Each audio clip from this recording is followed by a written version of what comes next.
everybody. Welcome back to Tech Sheck.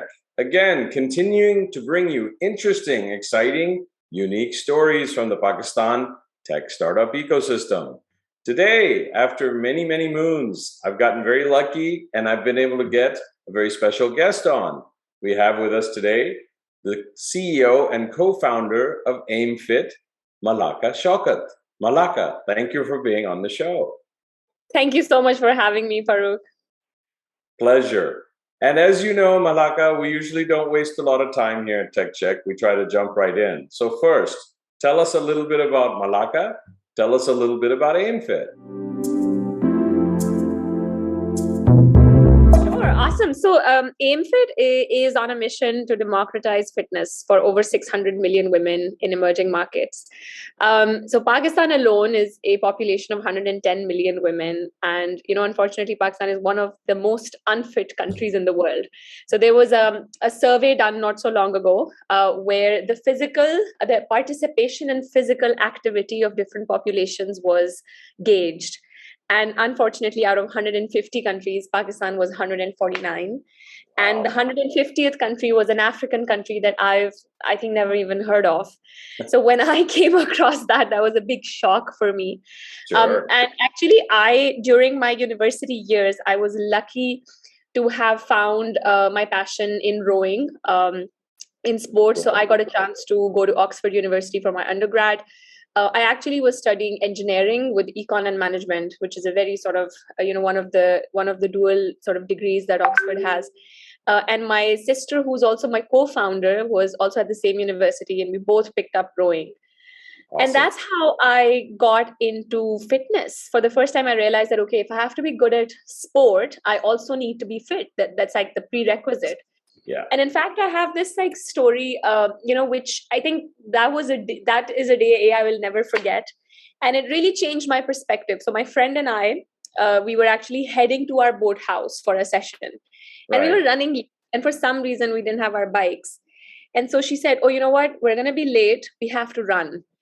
And I was like, no, you're kidding me. We are going to work out at the boathouse and you're making me run to the boathouse. And she was like, oh, we don't have a choice. And so she made me run, and I realized that day that as a sportswoman, I actually didn't have the stamina to run even, So I had a backpack, and she was like, so she was from the UK, my friend, and obviously they have a very different sports and fitness culture there. Sure. And so eventually she said to me, you know what, just give me your backpack. And it was so embarrassing for me. And maybe she'll hear this story now. I've never actually shared this with her. She's still my very close friend. But actually, that day I thought to myself, wow, this is ridiculous. I have to be able to run if I have to run somewhere. And so I personally got into fitness. I worked for a little bit in London, and I really sort of got to see the fitness and the wellness scene in London. And then fast forward, I moved back to Pakistan, and there is nothing here. The state is, completely, the state of wellness and fitness. Basically, there was nothing had been done in the country. There was no innovation in this space. And I think that was the reason why even women who are now smartphone users, who are tech savvy, there's almost 70 billion women under 30 in Pakistan. And the stats are very similar in the other countries that Aimfit is looking at. And they understand how wellness and fitness is important, but just no homegrown, localized solutions that work for people. Right. And that's the vision with which Aimfit was born. Wow, that's pretty cool. And I would concur. And probably what doesn't help in our environment is once you acquire a taste for our food, it's very difficult to refuse it. So that's a double 100%. That's very cool. So now tell us a little more specifically. I know Aimfit is trying to bring access to fitness and fitness wisdom across the board. How are you doing that? Just give us a snapshot of what's going on.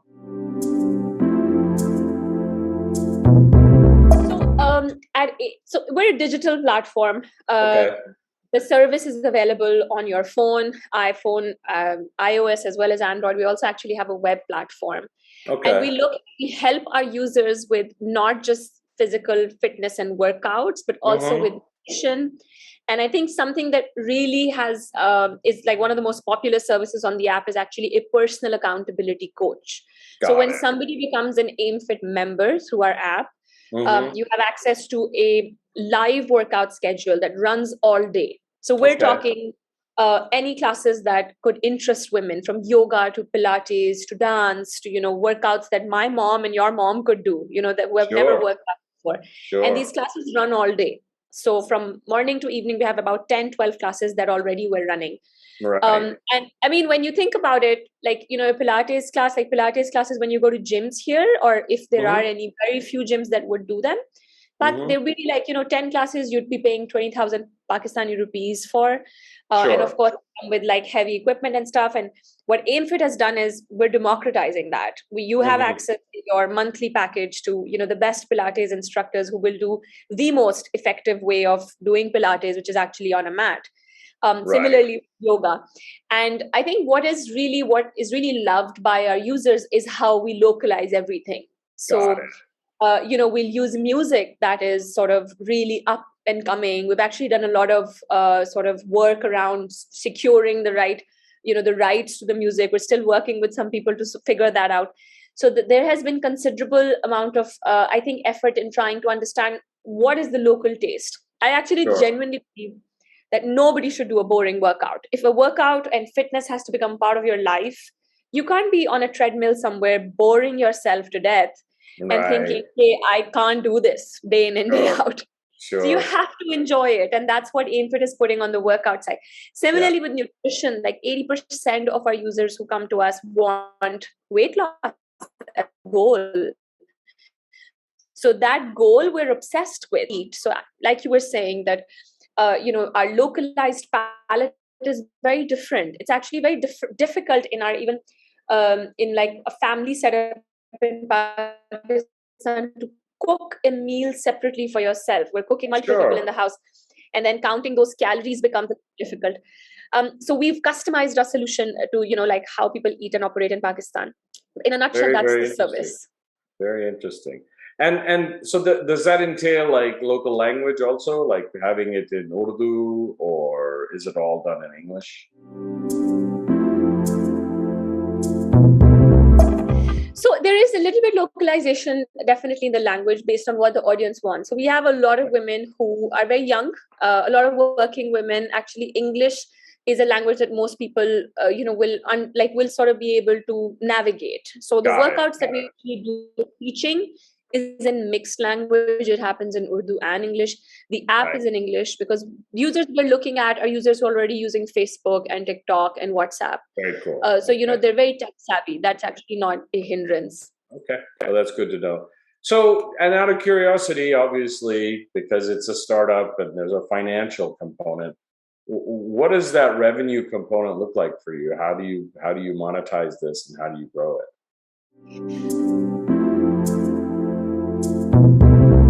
We are actually already monetizing. And, in fact, from the last few months since our public launch now, we've been growing 30 to 40% month on month, which, given that this is a very new service in Pakistan, we've had a great response.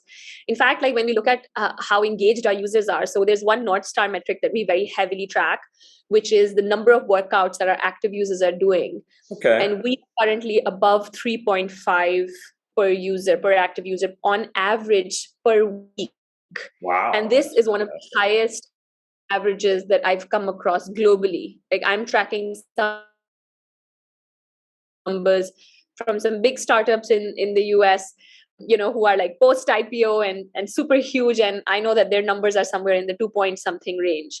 And so actually, I'm very personally very pleasantly surprised to see how welcoming the audience has been of a solution like this. And we've actually managed to consistently, hold and in fact increase that average as we've grown 30 to 40% month on month.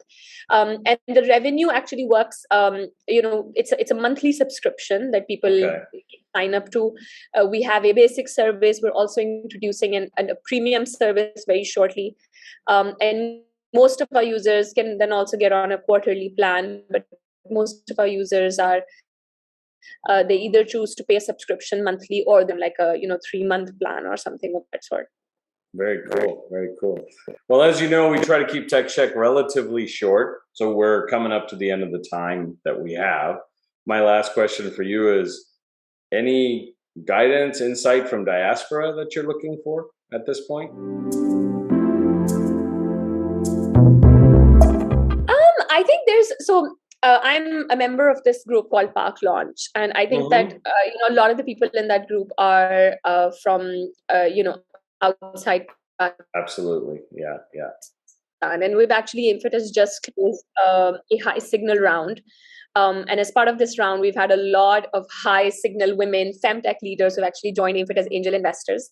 Cool. And a lot of those women have come through those connections, so some of the people I think I would have never, these are only people I would have dreamed of having on my cap table. So they're founders. I have the founder of CEO of a startup called RideZoom. It has been backed by Sequoia and SoftBank more recently. It's raised multiple rounds of funding, and the CEO and founder is now on our cap table. Similarly, multiple other CEOs and founders have joined this round, and it's all sort of come together because of the noise and I think the awareness around Pakistani startups that the diaspora has sort of helped create.